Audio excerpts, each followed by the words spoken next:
नमस्कार जय जगन्नाथ। आपण मानक आम चैनल को बहुत बहुत स्वागत। वर्तमान आमे आपण मानक पई नहीं आसीछु जहाँकि आपणकर पाठ टीका वर्तमान नूतन भाव में जो श्रेणीगृहटी खोल जाइए जहाँकि शिशु बाटिका। तो आपण माने समस्त शिक्षक माने प्रशिक्षण नहीं सारी जहाँकि से उल्लेख अच्छी जे जो शिक्षक माने आपणकर वर्तमान तो शिक्षक अभाव अच्छा किंतु तथापि जो शिक्षक माने शिशु बाटिका शिक्षादान देवे से प्रथम श्रेणी और द्वितीय श्रेणी को शिक्षादान देवे।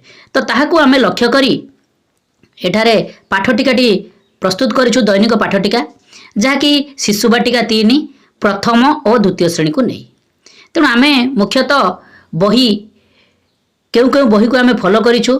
आपण मानकर शिशु बाटिका शिक्षक सहायता पुस्तिका ता सहित शिशु बाटिका कार्य पुस्तिका ता सहित प्रथम श्रेणी एंटी बुक्स विद्या प्रवेश ता सहित द्वितीय श्रेणी एंटी बुक्स कार्य पुस्तिका एफएलएन को आमे लक्ष्य करी ता सहित जो आमर येलो कोर्स गुड़िक अच्छी ताहाको मध्य आमे आपण मानकर सेही उल्लेखनीय जो बही गुड़िक अच्छी ताहाठारु आमे कलेक्शन करी एठार आमे आपनको पई पाठटिकाटी प्रस्तुत करिछु। निश्चित भाव में आपण पाठटिका देखला पूर्व आपनको विनम्र निवेदन जे आम चैनल को सब्सक्राइब करंतु। आमे प्रतिदिन पाठटिका को पूर्व दिन में आमे आपण निकट में प्रोवाइड करिया को प्रचेष्टा करिछु।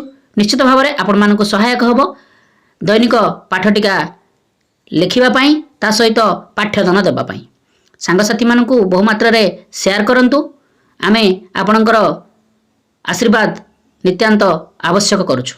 देखो आम आपण मानक नहीं आसु 19/8/2025 जहाँकि मंगलवार शिशु बाटिका 3 प्रथम द्वितीय श्रेणी निमंते दैनिक पाठटिका आरंभ करने पूर्व आपने कलम गुड़ी कर जहाँकि श्रेणी पीरियड समय विषय प्रसंग विकास दिग दक्षता येलो कोर्स प्रत्याशित फलाफल शिक्षण सामग्री शिक्षण कार्य और मंतव्य यापर आपणकर दिन कार्य आरंभ हो जहाँकि 10 ରୁ 10:15 प्रार्थना कार्यक्रम यापर आपणकर प्रथम पीरियड कार्यक्रम आरंभ हो। प्रथम शिशु बाटिका 3 को नेबे समय अवधि आरंभ हो 10:15 ରୁ 11टा विषय प्रसंग सर्कल समय गोल बैठक मुक्त वार्तालाप विकास दिगरे सामाजिक आवेगिक और नैतिक विकास दक्षतार विभिन्न आवेग को चिन्हट करेंगे। येलो कोर्स होची CG4 C4.2 प्रत्याशित फलाफल रहिबो छात्र छात्री माने सेमानकर आवेग अनुभूति को सांगसाथी को कहिबे। शिक्षण सामग्री चित्र कार्ड शिक्षण कार्य रहिबो पिला मानकर आवेग को बुझिबी और बुझाई कहिबी। तो ये भली आपनकर शिशु बाटिका 3 कार्यक्रमटी परिसमाप्ति हेबो। एहा परे आपनकर प्रथम श्रेणी समान कार्यक्रम रहिबो। एहा परे आपनकर प्रथम पीरियड द्वितीय श्रेणी समय अवधि आरंभ हो 10:15 ରୁ 11टा विषय प्रसंग होची चित्र पोस्टर आम गाँ विकास दिगरे भाषागत विकास दक्षतार चित्र आधारित आलोचना येलो कोर्स होची OD 200 प्रत्याशित फलाफल रहिबो शिक्षार्थी माने चित्र पोस्टर को देखिबे प्रश्नर उत्तर कहिबे और लिखिबे। टीएलएम आवश्यक चित्र पोस्टर शिक्षण कार्य रहिबो पिला माननकु चित्र पोस्टर देखाइबे और सरल प्रश्न पचारिबे। तो ये भली आपणकर प्रथम पीरियड कार्यक्रमटी परिसमाप्ति हेबो। एहा परे आपणकर द्वितीय पीरियड कार्यक्रम आरंभ हो जहाँकि शिशु बाटिका 3 प्रथम नेबे समय अवधि आरंभ हो 11 ରୁ 11:45 विषय प्रसंग होची मुक्त खेल कार्य पुस्तिका जहाँकि कार्यफर्द 30 विकास दिगरे शारीरिक विकास दक्षता रहिबो चित्र संपर्क थिबा चित्र को जोड़िबा। येलो कोर्स होची CG1 C1.3 प्रत्याशित फलाफल रहिबो छात्र छात्री माने कार्यफर्दर थिबा बिंदु को जोड़िबे। टीएलएम आवश्यक कार्यफर्द शिक्षण कार्य रहिबो पिला मानकर कार्यफर्द पूर्ण करिवारे सहाय्य करिबी।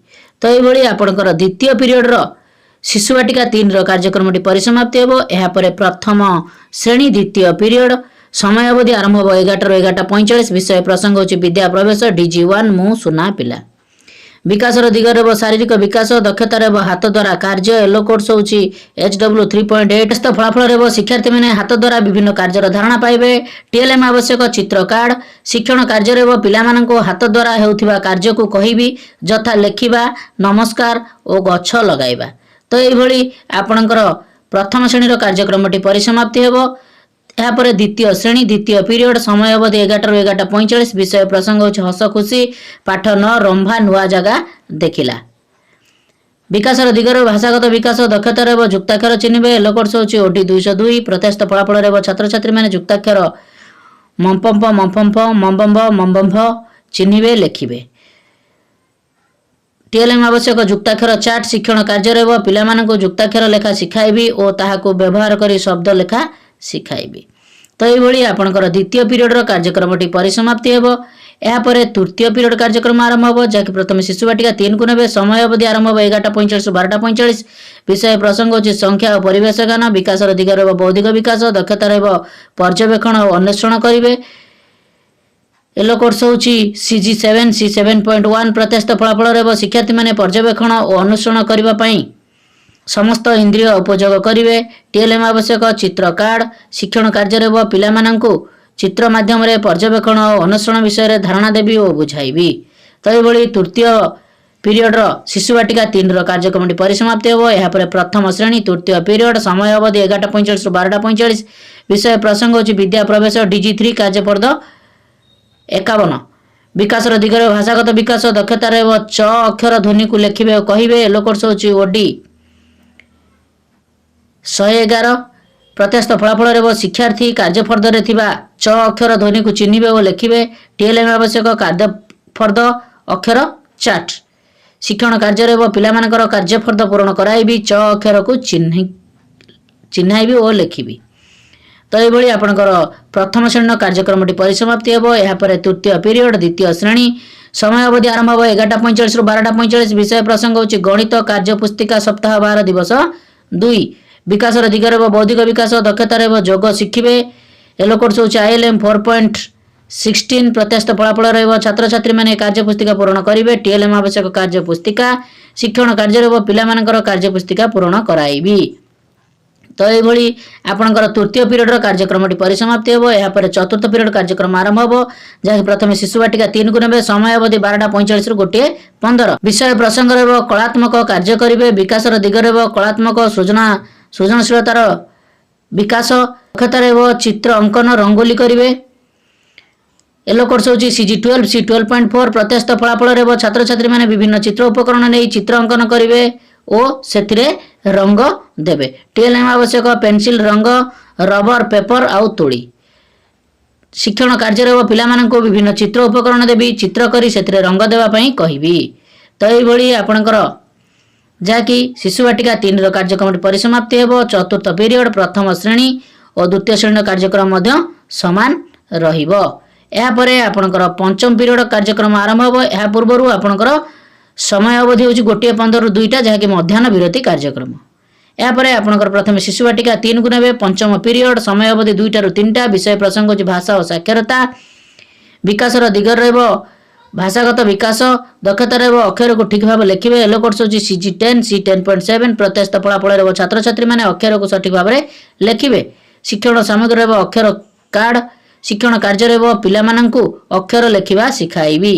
तो यही पंचम पीरियड शिशु बाटिका 3 कार्यक्रम परिसमाप्ति हेब।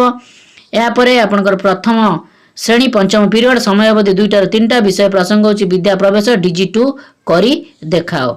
विकासर दिग रहिब भाषागत विकास। दक्षता रहिब शब्द पठन लिखन। येलो कोर्स होची ECL 13.2। प्रत्यस्त फलाफल रहिब छात्र छात्री माने क्रिकेट खेल संबंधी शब्द लेखिबे और पढ़िबे। टीएलएम आवश्यक शब्द कार्ड शिक्षण कार्य रहिब पिलामानंको क्रिकेट खेल संबंधी शब्द लेखिबाकू कहिबी। तो यही आपणकर प्रथम श्रेणी कार्यक्रम परिसमाप्ति हेब। यापर द्वितीय श्रेणी पंचम पीरियड समय अवधि 2टा रु 3टा। विषय प्रसंग होची भाषा कार्य पुस्तिका सप्ताह 9 दिवस 2। विकासर दिग रहिब भाषागत विकास। दक्षता रहिब पठन लिखन। येलो कोर्स होची ECL 5.9। प्रत्यस्त फलाफल रहिब छात्र छात्री माने कार्य पुस्तिका सठिक भाव पूर्ण करिवे। टीएलएम आवश्यक कार्य फर्द शिक्षण कार्य रहिब पिलामानको कार्य पुस्तिका पूर्ण कराइबी। तो यही आपणकर पंचम पीरियड कार्यक्रम परिसमाप्ति हेब। यापर षष्ठ पीरियड कार्यक्रम आरंभ हो जहाँकि शिशु बाटिका 3 को प्रथम नेबे। समय अवधि आरंभ हो 3टा रु 3:30। विषय प्रसंग होची घर बाहर खेल। विकासर दिग रहिब शारीरिक विकास। दक्षता रहिब विभिन्न खेल खेलिबे। येलो कोर्स होची CG3 C3.4। प्रत्यस्त फलाफल रहिब छात्र छात्री माने खेल कोणरू विभिन्न प्रकार खेल सामग्री नै खेल खेलिबे। टीएलएम आवश्यक विभिन्न खेल सामग्री। शिक्षण कार्य रहिब पिलामानको खेल सामग्री सह विभिन्न खेल खेलाइबी। तो यही आपणकर षष्ठ पीरियड शिशु बाटिका 3 कार्यक्रम परिसमाप्ति हेब। यापर प्रथम और द्वितीय श्रेणी कार्यक्रम मध्य समान रहिब। यापर आपणकर सप्तम पीरियड कार्यक्रम आरंभ हो जहाँकि प्रथम शिशु बाटिका 3 को नेबे। समय अवधि आरंभ हो 3:30 रु 4टा। विषय प्रसंग होची विदाय आज दिन पाठ्यक्रम सारांश को आलोचना। विकासर दिगरे समस्त विकासर सारांश दक्षतार सबु दक्षता सारांश को बुझे एलोकोड समस्त एलोकोड्स को फुलफिल हम प्रत्यस्त फलाफल छात्र छात्री मैंने आज दिन पाठ्यक्रम सारांश को बुझे और लिखे टीएलएम आवश्यक समस्त शिक्षण सामग्री छात्र छात्री आज दिन पाठ्यक्रम सारांश को आलोचना करेंगे आसंता दिन शिक्षण कार्य विषय कहि शिक्षण सामग्री को निर्दिष्ट स्थान रखी शेष में कृतज्ञता ज्ञापन करी तो ये शिक्षण कार्यटी परिसमाप्ति होब यापर आपंकर सप्तम पीरियड कार्यक्रम परिसमाप्ति होब जहाँकि आपंकर शिशु बाटिका 3 प्रथम और द्वितीय श्रेणी मंगलवार 19/8/2025 दैनिक पाठटिकाटी परिसमाप्ति होब। निश्चित भाव में भिडियोटी आपको बहुत हेल्पफुल कर आप रिक्वेस्ट आप चैनल को सब्सक्राइब करूँ भिडियो बहुत मात्रा लाइक और शेयर करूँ आम ये दैनिक पाठटिका पूर्व दिन में प्रोवाइड करूँ। नमस्कार सर्वे भवन्तु सुखिनः।